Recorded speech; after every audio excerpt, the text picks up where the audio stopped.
तरह से भजन में लीन है, तभी भगवान राम, लखन और सीता उनके आश्रम में आ जाते हैं। मुनवर के लिए मेरा प्रणाम, माता के लिए मेरा प्रणाम, मुनवर और माता के लिए मेरा प्रणाम। तभी मुनवर खड़े होकर उनसे मिलते हैं कि अहो भाग्य मेरे, जो प्रभु मेरी इस परम कुटिया में पधारे।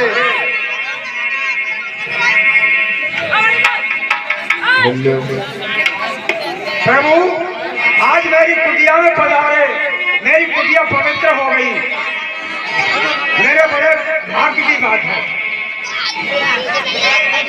देखिए तभी प्रभु बैठ लीजिए, जलपान कर लीजिए। ठीक है मुनवर। अनुसैया सहित अत्रि मुनि भगवान राम से वार्तालाप करते हैं। हाँ इधर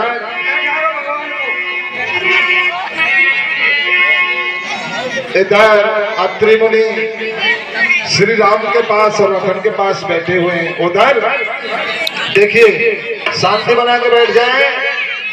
ये जो अनुसैया माँ है, जिन्हें भगवान राम ने भी प्रणाम किया था, ये सब कोई साधारण स्त्री नहीं है। ये कोई साधारण स्त्री है। मैं बहनों को समझाना चाहता हूँ, अगर समझ में आए तो समझ लेना। ये अनुसैया कोई साधारण स्त्री नहीं थी। ये वो स्त्री थी जिन्होंने ब्रह्मा, विष्णु और महेश को अपनी दिव्य शक्ति से बच्चा बना दिया था। और ब्रह्माणी और जो उमा थी, शंकर की पार्वती, वो रोती हुई कि हे माँ, हम ये वो है अनुसैया। और ये पतिव्रता नारी थी। पतिव्रत में इतनी तेज थी, इसका कोई जवाब नहीं। बिना पति के मुखारविंद के ये कुछ नहीं किया करती थी। ब्रह्मा, विष्णु, महेश भी हार गए थे इनसे। ये नारियां आज इनके आश्रम में भगवान राम और सीता और लक्ष्मण आ जाते हैं। तो अत्रि मुनि भगवान राम को शिक्षा दे रहे हैं, उधर अनुसैया सीता को शिक्षा दे रही है। और ये शिक्षा बहनों और माताओं को मैं बताना चाहूंगा कि ये आपके जीवन में भी काम आएगी। अनुसैया ने बताया कि बेटी देखो, ये जो चमक दमक के तुम कपड़े पहनी हो, इसमें कुछ नहीं रखा है, इसमें कुछ नहीं रखा है। आपको यानी भगवा कपड़े धारण करने चाहिए, साधारण कपड़े धारण करने चाहिए। तो उन्होंने कुछ कपड़े भी दिए, अनुसैया ने माता जानकी को कुछ कपड़े भी दिए। और एक शिक्षा सबसे महत्वपूर्ण मैं आपको बताना चाहूंगा, माता ने शिक्षा दी कि बेटी, इस जग के अंदर 4 प्रकार की नारियां होती हैं। कितने प्रकार की नारियां होती है? 4 प्रकार की।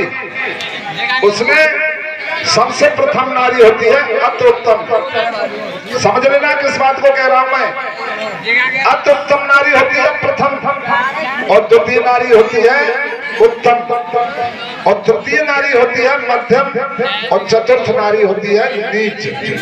यानी 4 प्रकार की नारियां बताई हैं अनुसैया ने।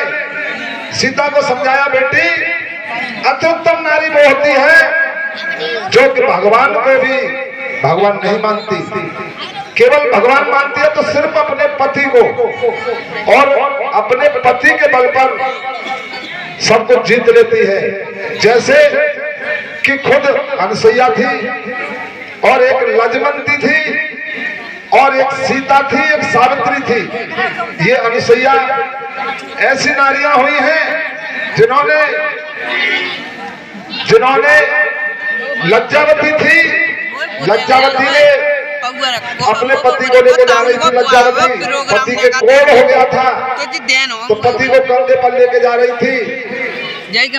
कुछ ऐसी घटना हुई कि एक ऋषि तपस्या कर रहे थे, तो उस कमंडल में ठोकर लग गई। तो ऋषि ने गुस्सा में उसे श्राप दे दिया, क्या मूर्ख नारी, तू मद में अंधी हो रही है, जा, तू जिस पति से इतना प्रेम करती है उसे कंधे पर ले जा रही है, वो कल का सूर्य नहीं देख पाएगा, कल का सूर्य निकलेगा तेरा पति पहले ही मर जाएगा।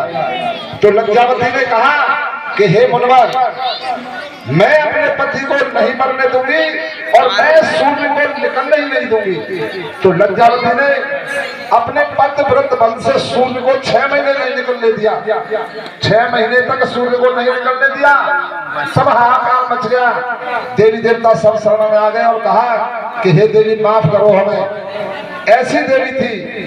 तो बेटी अत्युत्तम नारी वो होती है जो सिर्फ अपने पति को भगवान से ज्यादा समझती है। ये अत्युत्तम नारी होती है जो कि अपने पति के सिवा किसी को नहीं निहारती। द्वितीय नारी यानी उत्तम नारी वो होती है जो कि अगर पति बीमार हो जाए या उसका बच्चा बीमार हो जाए, गृहस्थी में बता रहा हूं मैं आपको, चाहे उसकी भैंस बीमार हो जाए या कोई पड़ोसी बीमार हो जाए, तो भगवान से प्रार्थना करती है कि हे भगवान कैसे भी करके और इसको सही कर दो, चाहे मेरा बच्चा है या मेरा पति है या मेरा कोई पड़ोसी है या पशु है। तो उत्तम नारी वो होती है। मध्यम नारी वो होती है जो अपने परिवार को चलाती है और अपने ससुराल का भी ध्यान रखती है, इधर अपने कहना चाहिए मायके का भी ध्यान रखती है, दोनों कुलों की लाज बचाती है, वो यानी मध्यम नारी होती है। और नीच नारी वो होती है जो विधवा होने पर भी विधवा के समान नहीं लगती, चाहे उनका पति आज मर गया हो कभी दूसरा पति ढूंढ लेती हैं और समाज में अपने ही परिवार को नहीं, अपने मायकों को भी नहीं, बल्कि अपने ससुराल को भी कलंकित करती हैं, यानी नीच नारियां वो होती हैं। तो मेरा माता बहनों से निवेदन है कि इस बात पर अमल करना और अच्छी शिक्षा प्राप्त करके हो सके तो सती अनुसैया मेरा आपसे यही कहना है। इस तरह से अनुसैया ने ये उपदेश मैया जानकी को दिया। हेलो, इसी बीच हाँ 20 रुपए का दान हमारे श्रीमान के ठेकेदार उनकी सुपुत्री नंदनी और देवी दोनों मिलकर 20 रुपए का दान दे दिए और हम कुशवा कला मंच की तरफ से बार बार धन्यवाद देते हैं। सब बता दिया, मगर आजकल की कैसी है, पढ़ी लिखी बिल्कुल नहीं, पक्की ठेठ कमार, रास्ता में जा नहीं सकी तो देखो भैया चार गोदों में लाल हजारी और करनी पड़े धूप राम ने ऐसी विपदा डारी। ये डम्बोली बाबा का है पौक जब छूटी लल्लू की और बिगड़ गई सब धोती पहनी जो उनके पल्लू की। तो देखिए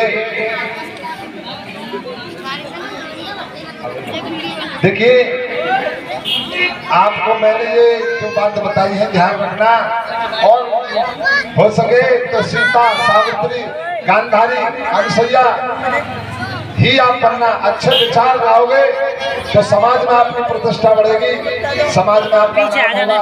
अगर गलत विचार आपके अंदर धारण हो गए तो तुम्हें दुनिया हीन दशा से देखेगी।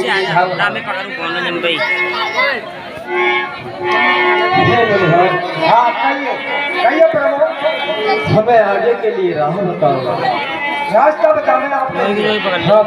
आगे सीधे जो पंचवटी सामने चमक रही है वो पंचवटी। ठीक है मनोहर, मनोहर के लिए मेरा प्रणाम, माता के लिए मेरा प्रणाम।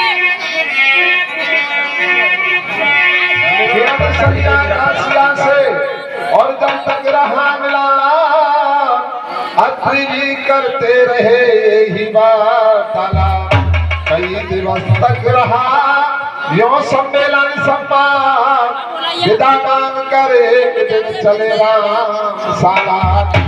सीता लक्ष्मण के सहित रघुवर कौशल चंद नित्य विचरते थे वहाँ इसी भांति सानंद कि कटती थी रात वनों में भी तो कभी किसी की कुटिया